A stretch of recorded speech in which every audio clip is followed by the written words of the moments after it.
Le doy la bienvenida en el estudio al senador Manuel Añorbe, coordinador del PRI en la Cámara de Senadores. Gracias por estar aquí. Al contrario, mi estimado Guillermo, con mucho afecto, mucho aprecio y saludo, por supuesto, a todo tu auditorio, con el cariño de toda la vida. Muchas gracias, Manuel. Hablábamos de la actividad que han tenido en estos últimos días y te decía yo que es como el entrenamiento, porque empezando el periodo ordinario de sesiones vienen días complejos, ¿no? Y pues prácticamente con esto arrancamos ya el periodo ordinario de sesiones, con diversas reuniones desde comisiones hasta pues el aniversario de la Constitución, que seguramente será una efeméride el miércoles, ¿no? Un día antes de este día tan importante para los mexicanos. Se estrena Nacho Mier en la coordinación de Morena en el Senado, como presidente de la Jucopo. Correcto. Y como interlocutor con cada uno de ustedes que son líderes de fracción. Y esto me lleva a preguntarte sobre la salida de Adán Augusto López. ¿Qué opinión tienes? Sí, déjame decirte que en política no hay casualidades. Obviamente la salida del senador Adán Augusto López es una decisión que se tomó en Palacio Nacional. O sea, la quieran vestir como la quieran vestir o haya sido, como dice el clásico, es una decisión de Palacio Nacional. Esto obedece a muchos factores, pero no podemos perder de vista, Guillermo, que Andrés Manuel López Obrador le heredó a la presidenta Claudia Sheinbaum una serie de problemas que están estallando en este gobierno. Te pongo ejemplos muy concretos. La corrupción señalada en torno a los hijos de Andrés Manuel López Obrador. Los negocios que se le señalan públicamente, grabaciones telefónicas. Ahí está el tema del tren interoceánico, que ese es otro grave problema. Los negocios con Tren Maya, tren interoceánico, el hijo Bobby, que el mismo presidente lo exhibe diciendo que era el superasesor de este tren interoceánico, que desgraciadamente causó el fallecimiento de 14 personas y más de 100 heridos, donde la fiscalía, que es de Morena, y que además recibe instrucciones directas de quien las recibe, pues el fallo es sobre chivos expiatorios, ¿no? O sea, ahora resulta que el garrotero, el maquinista, el supervisor son los responsables porque iban a alta velocidad. No se dice que se compraron trenes que tienen 45 años, prácticamente pues nadie los compraba ya en este planeta. Además no empatan con la vía, que es también muy antigua. Desde la época de Porfirio Díaz. La salida, decías, Adán Augusto, la decisión se tomó en Palacio Nacional. Por más que la presidenta dijo que fue una decisión personal que le comunicó a Rosa Isela, pues todo el mundo intuimos o concluimos que se tomó en Palacio. Ahora, siendo tú interlocutor antes de Adán Augusto, ahora de Ignacio Mier, ¿piensas que mejorará la interlocución? Mira, te quiero decir que nosotros en el PRI siempre estamos dispuestos a escuchar cualquier propuesta, pero el diálogo tiene que existir, se tiene que poner sobre la mesa. Ignacio Mier tiene experiencia parlamentaria, ya coordinó una cámara, en la Cámara de Diputados, y lo que beneficia al país, bienvenido. Pero sí, te voy a decir algo, Guillermo, públicamente. El PRI estará en contra de esta ley Maduro, de la reforma electoral, que será el gran tema en este periodo. Va a secuestrar el periodo ordinario. Por supuesto, en la narrativa, en la discusión y en trabajo parlamentario. El PRI estará en contra. O sea, no podemos nosotros tener una ley regresiva donde Morena quiere apoderarse de pues prácticamente todo el sistema electoral y decidir quién gana y quién pierde. Quiere desaparecer a la oposición y quiere disminuir y achicar a sus aliados del Verde y del PT. Por eso las resistencias internas, con la venta, una vendimia de desaparecer los plurinominales, que mucha gente te lo puede comprar, pero el PRI hace 60 años, Guillermo, decidió abrir las voces a los opositores y que fueran estas voces distintas al gobierno representados en las cámaras. Y es que el fondo, más allá de hablar de Pablo Gómez, ¿no? El fondo es la representación proporcional. Por supuesto. Que todos los electores grandes, de organizaciones grandes o chicas, vean representado su voto en el Congreso, tanto en la Cámara de Diputados como en la Cámara de Senadores. Por supuesto. Se puede modificar la figura, se puede perfeccionar, Lo que no se puede hacer o pretender hacer es desaparecerla para quedarse con todo el pastel. Por supuesto. ¿Qué es lo que pretenden? ¿Qué es lo que pretenden? Y ve las ambigüedades que tienen en Morena, ¿no?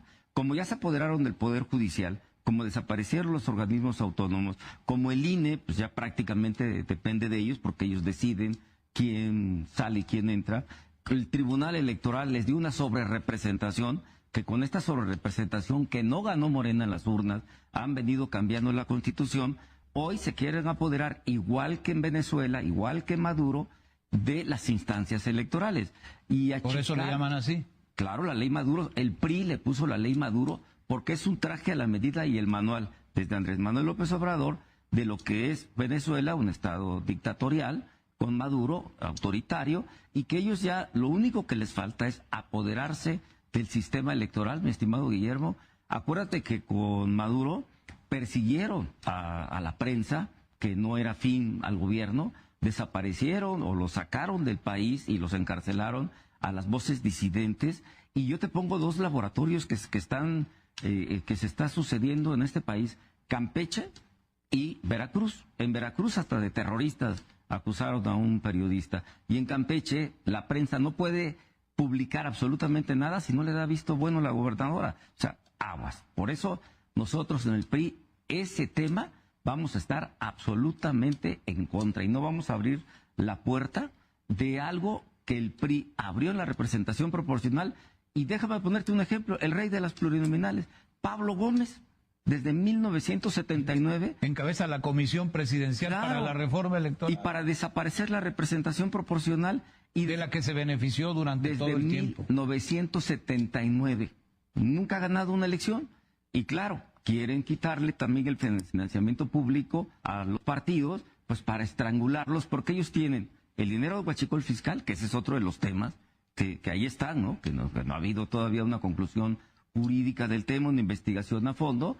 Y, por supuesto, mi estimado Guillermo, el tema también de quitar este financiamiento porque tienen el dinero del gobierno. Esto es peligroso para la democracia. ¿Me estás diciendo que el PRI no va? El PRI no va. He escuchado decir a figuras del panismo que he entrevistado que el PAN no va, con esa reforma no va. No. ¿Movimiento Ciudadano? Pues ahí Dante Delgado mandó un mensaje de que está en posibilidades de negociar si se baja el voto a 16 años. Le abrió la puerta y esto es muy peligroso para la democracia. ¿Por qué? Porque el Movimiento Ciudadano pues no se puede convertir en el esquirol de la opinión pública de este país, de la gente que quiere que exista democracia y equilibrio de poderes. Por supuesto que Dante dio ese mensaje en una asamblea nacional y cuidado, O sea, no se vaya a cargar con lo que quiere el gobierno y quién sabe qué negociación abajo estén construyendo, pero la ciudadanía lo está observando al Movimiento Ciudadano. Aunque los números en la Cámara de Senadores, pues no le da mucho, ¿no? Que son 5 o 6 senadores, pero al final de cuentas lo que se subraya, pues es el discurso y la intención, Por eso ha tenido tantas críticas Movimiento Ciudadano por esa declaración de Dante Delgado. De eso me lleva a preguntarte qué esperas que ocurra en el Partido del Trabajo y en el Partido Verde.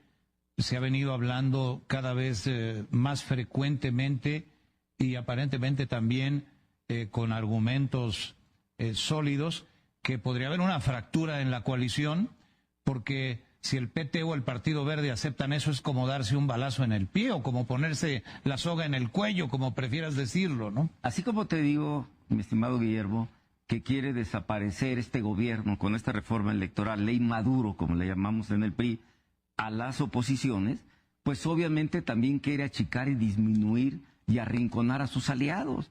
Obvio, por supuesto que le estorba a Morena el PT y el Verde en términos de negociación, que es legítima al interior de cualquier partido político. Pues obvio, pues no es algo que sea cómodo para ellos y esto atenta contra la democracia en México. Por eso el PRI, te lo digo rotundamente, aunque siempre estamos dispuestos a dialogar, en este tema, no vamos. O sea, no podemos aceptar el apoderamiento de la democracia y con ese paraguas, hablando de la democracia, quedarse pues con las elecciones eternamente. Esto no nos van a callar y los vamos a seguir denunciando con argumentos, entre otros, de los que aquí te estoy diciendo yo.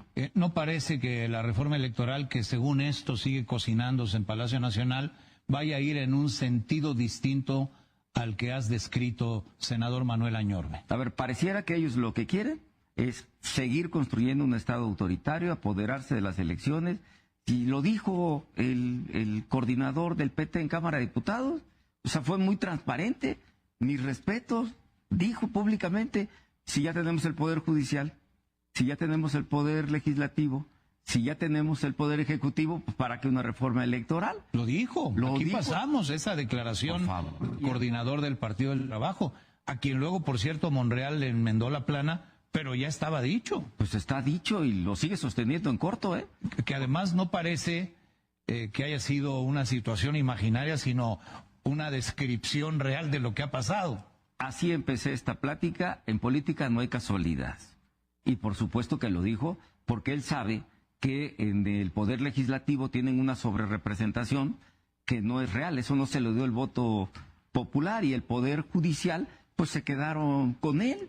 Hoy son los jueces y ministros del bienestar, ¿no? Del acordeón, o sea, tienen todo. Y ahora lo único que quieren asegurar es que las elecciones en el 27 sean ellos quien decide quién gana y quién pierde. Lo que queremos son elecciones libres, democráticas, y que la gente decida. Pero bueno, tú sabes cómo se apoderaron con el pretexto de la sobrerepresentación, pues de la mayoría calificada, y por eso han hecho todos estos cambios que han lastimado y dañado a la democracia en México. Volviendo a Dan Augusto, pues cayó parado, ¿no? Porque, pues sí, se quitaron de la coordinación de la bancada en el Senado a un personaje que ya era incómodo, que era un lastre políticamente hablando por todos los señalamientos que hay en su contra. Son muy diversos y son muy graves, pero sigue siendo senador. No se le investiga, no se le acusa de nada. Pues cayó parado, dicen muchos. Cuando yo hablo de que a la presidenta le han estallado en las manos la herencia que le dejó Andrés Manuel López Obrador, es la inseguridad, que todavía pues es un problema, el tema de, ya sabes, la política de abrazos no balazos, la liberación de Ovidio. Te lo vuelvo a repetir, el huachicol fiscal, que pues solamente han caído charales, como dice el clásico. Los verdaderos tiburones, Ojeda está libre, sin ningún problema, que era el secretario de Marina de Andrés Manuel López Obrador. El problema del tren interoceánico, que el PRI ha pedido un comité externo, internacional, que dé una real conclusión y no culpar a los que no se pueden defender. Pero ¿a qué voy? Que al final de cuentas, este movimiento es un movimiento estratégico donde ya una de las facciones de Morena está ganando sobre otra. Fíjate los nombramientos que han salido contundentes. El fiscal general de la República, exfiscal, y hoy el coordinador del grupo parlamentario de Morena en Cámara de Senadores, nombrado por Andrés Manuel López Obrador. O sea, sí sale de la coordinación, y esto no es que quiera... Antes, pues a lo mejor le llamaban, Guillermo, por motivos de salud, ¿no? Hoy le llaman para hacer trabajo territorial. O sea, esto pues tiene más fondo. Y decía también un gran politólogo en este país, forma es fondo. Y dejó la coordinación por ir a hacer trabajo territorial. Pues esto solamente se decide en Palacio Nacional. Pues con esto nos quedamos. Senador Manuel Añorbe, gracias por aceptar la invitación para venir. Apenas arrancan los trabajos del periodo ordinario de sesiones. Lo inauguraron el domingo apenas. Es correcto. Y bueno, va a dar mucho de qué hablar. Va a estar muy movidito este periodo ordinario, así es de que seguramente habrá la oportunidad de seguir platicando. Te aprecio mucho tu tiempo y que hayas aceptado venir al estudio. Al contrario, Guillermo, con mucho afecto y mucho cariño.